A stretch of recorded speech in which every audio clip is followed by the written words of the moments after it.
نہ جانے مسائل تو علماء سے پوچھیں، یہ حکم مبین ہم کو رب سے ملا ہے، ہم کو رب سے ملا ہے۔ جی پیارے بھائی، آپ نے سوال فرمایا ہے کہ ایک مستاجر ہے جو زمین اجرت پر لیتا ہے اور مالک زمین کو 40,000 روپے سالانہ پے کرتا ہے، تو ایسی صورت میں عشر مالک زمین ادا کرے گا یا مستاجر ادا کرے گا؟ اگر مستاجر ادا کرے گا تو وہ 40,000 روپے جو اس نے مالک زمین کو پے کیے ان کے منہا کرنے کے بعد ادا کرے گا یا کل پیداوار کا عشر ادا کرے گا؟ تو جی محترم، دیکھیے اس کے متعلق عرض یہ ہے کہ اگر تو مالک زمین کو بھی کچھ پیداوار کا حصہ آتا ہے اور مستاجر کو بھی کچھ حصہ آتا ہے، تو جس قدر دونوں کو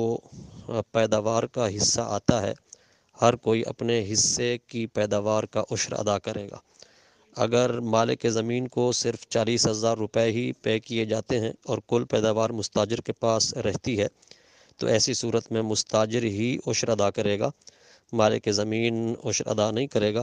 اور مستاجر بھی وہ 40,000 روپے منہا کرنے کے بعد نہیں ادا کرے گا بلکہ پہلے ہی اسے ادا کرنا ہوگا۔